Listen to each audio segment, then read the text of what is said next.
Hi everyone, thanks for being with me. The reason why I haven't been on, and I'm sure many of you have been questioning, where has Tony been? Well, given that I don't have all that many subscribers, I guess not many people really care. However, I have been away and thoroughly enjoying myself, meeting with my family, my daughter and her partner and my two grandkids and my other son and his partner, and she's about to give birth to a child in a week or so. Things have been good, and I have been, I must confess, really enjoying this new period of my life, where I'll be making more of these types of videos, talking to you about social issues. I also will be designing and implementing another aspect of my life, which will be interviews. So interviews with people who just have interesting stories to tell. I've just done an interview while I was away with my daughter's father-in-law, who is a poet and a reader of Australian poetry, and he is absolutely fabulous, and that will be up on my YouTube channel here at some particular point. And so look forward to that. It's a really interesting interview with Peter. And also, I've got a number of other interviews scheduled as well on child protection issues and some interesting people anyway. So hopefully you will be able to join with me to celebrate these people in our world, our environment, that don't often have a voice. So that's my goal. I'll also be starting a channel called V Stories, which is video stories, such as those that I've just talked about. So I hope you enjoy them, and I hope that when that channel becomes available, when I've got enough videos, you will subscribe to it as well, so that you can hear what other people have to say. But at the moment, I want you to listen to what I have to say, because I'm going to talk about The Voice again. And I won't be making all that many posts on The Voice. This is probably one of the last ones, maybe even the last, that I'll be discussing this issue, unless something else arises that's really important. And one of the reasons why I chose to do this video this time is that I am extremely concerned that the vote will probably lose, and that the No campaign is applying pressure and advocating for all the things that I believe are totally wrong. They're presenting a whole host of disinformation so that they will be able to substantiate, I guess, their claim for a no vote. And even though I understand that this is controversial, even within the Indigenous community, it doesn't alter the fact that many of us should be looking at the ethics and the principles and the reason why constitutional recognition of Indigenous people is important. And I believe that it is. Many of us have trouble with issues such as, does it mean that Indigenous people have more power and or more authority than the rest of us, which is a bizarre argument given that we're the ones that, the rest of us are the ones that remove their children and incarcerate them and provide terrible mental well-being and physical health facilities for them, and that we'd prefer to push them aside and not recognise them in any form, or not at least understand the gap that exists between Indigenous people and others in our community. That and I know that the racist flag often comes out and people will talk about it in racist terms. I don't want to do that anymore. I think that conversation has gone there. So what the No campaign do then is that they bring out people that are Indigenous people who are talking about that.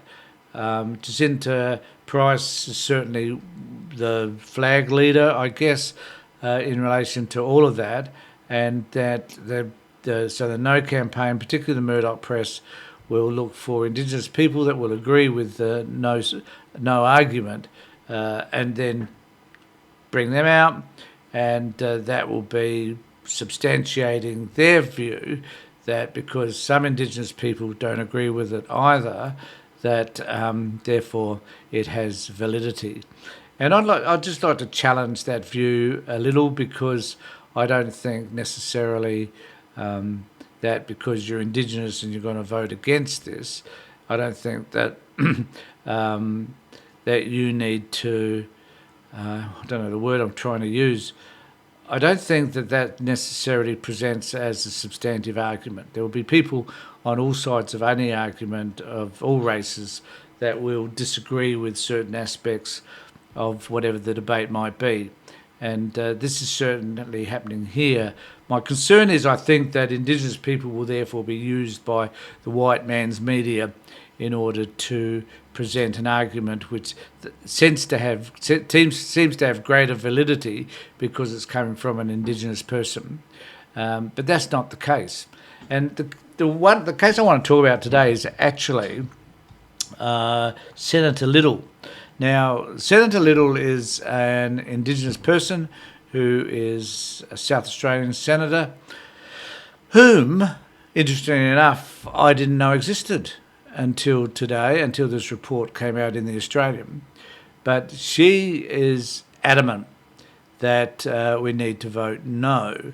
And in this article, which is in today's Australian, if you care to have a look, if you're stupid enough to have a subscription as I am, then you'll notice that there's lots and lots of stuff. In fact, 3/4 of the article would be about her background, her upbringing, who her parents were, the fact they were stolen generation, that they had terrible, terrible upbringing in many ways. And I think her sister was died as a result of a victim of domestic violence.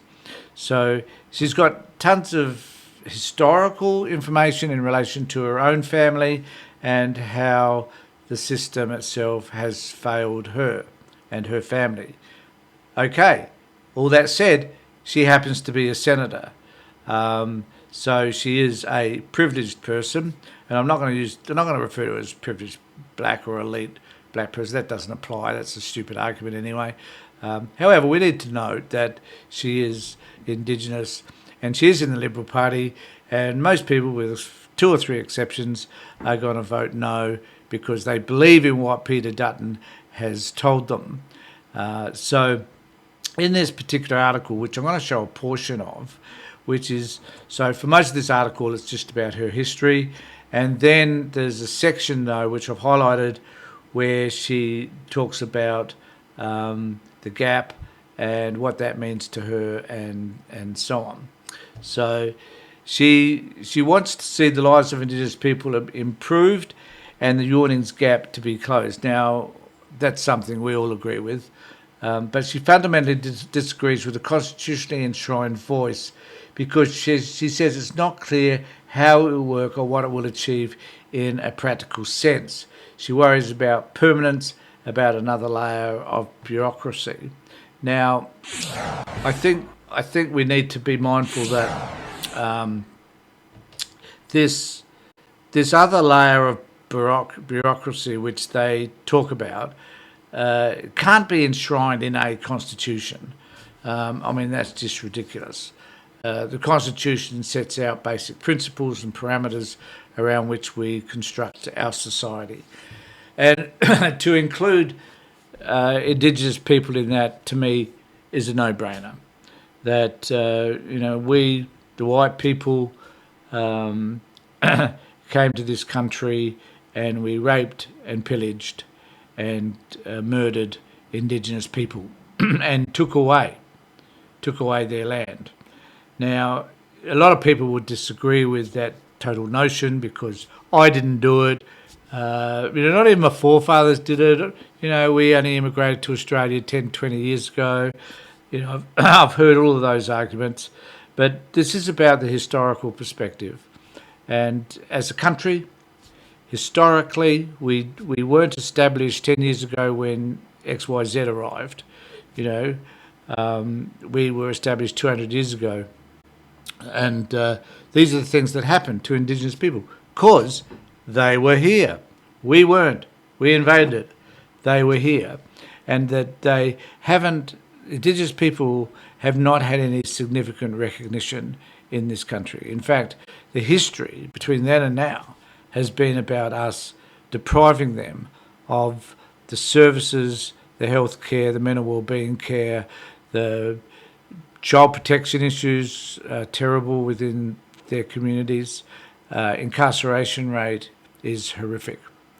So we are responsible for all of that. And there will be people that will disagree with me, and that's fine. Go ahead. But at the end of the day, historically, this is the damage that non-Indigenous people have done to Indigenous people. And so to recognise them simply in the Constitution seems a fair and right things to do. And that is all that it is about. Now, how the voice gets recognised in terms of its application is a different issue altogether. And I just wish to highlight that point. I guess it is simply a different issue. Recognition is something that needs to happen, definitely. It needs to be in the Constitution so it can never be changed. But it needs to happen. But the rest of it is something which will be debated in Parliament. It will be those people that we elect who will debate how the voice is to look, how the representation is to take place. And if you disagree with that aspect of it, then contact your MP and complain. Put forward ideas, right? There would be opportunities. In fact, and no one ever talks about this, but there'll be opportunities within governments to vote down any legislation in relation to the voice at all. So even though they might have constitutional recognition, which is what should be done, they may not have any recognition in terms of the application of it, because that is up to the Parliament. Now, the parliamentarians are our representatives, and if you are so set against Indigenous people having the voice that Albanese and Bernie wish to be able to implement in Parliament, then you can advocate to have that rejected. And then the voice would simply be a recognition and the application of it would not take place. So go for it. Now, the other thing that she says, I will always recognise these people have special rights and interests based on their areas of responsibility and their identity. Now, I was interested in the fact that she said these people. She is one of these people. So actually, does Senator Little see herself as being separate or apart from these people? Nitpicking, I know, but I do wonder about that.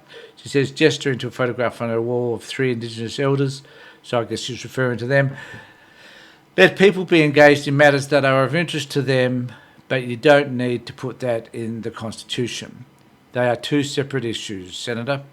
Let people be engaged on matters that are of interest to them, but you don't need to put that into the Constitution. Look, if the system that they are arguing, how can I word this? If the system they are arguing for is the right system, then it's already in place. It is clear it doesn't work.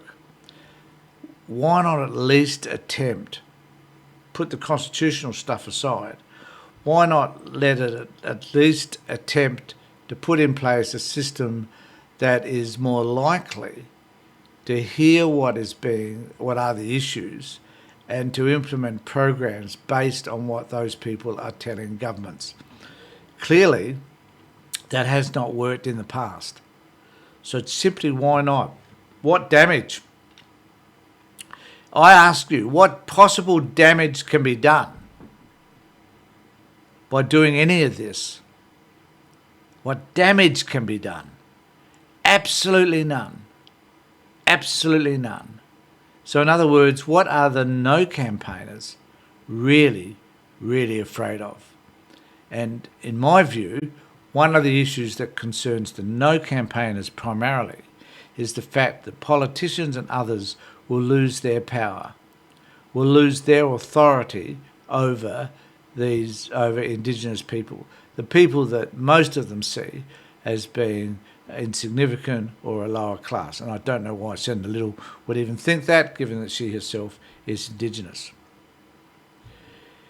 Indigenous Australians Minister Linda Burney says it is important that the Voice is a permanent, consistent body protected by the Constitution, safe from future governments that might abolish it at the stroke of a pen. It would be focused on making practical differences for the most disadvantaged people across key areas such as housing, jobs, health and education, and will be chosen by local communities for local communities. To vote yes is an act of patriotism, she says. We need new perspectives to old challenges, perspectives that are connected to communities, Burney said in the National Press Club address on Wednesday. We have everything to gain and nothing to lose by supporting the Voice, and that is so true, because the Voice will be a mechanism for government and parliament to listen. It will be like a resource of local knowledge and solutions that can help us make better policies. Liddy counters that consultation and advice on matters that affect Indigenous communities already. This is the argument that they have. This already happens. Well, the evidence is pretty crappy if this is the case. Though existing forums and frameworks going on to list the commissioners, ambassadors, advocates, working groups and expert panels tasked with providing input to government. And that in itself makes it political. So Little and others and other Indigenous people are also fearful, I think, that they may lose their degree of power and authority, and that other people, that is those people at the grassroots, will be making primarily most of these decisions. And to consider that and to think about that tells us that they have another agenda that is about their own personal involvement in this and what they think they are going to lose. So I'd be interested to know what you think about any of this, and I'd really like you to subscribe to my YouTube channel and to ring the bell for further notifications. So thanks everybody for being with me. Take care, look after yourselves, and more importantly, be safe.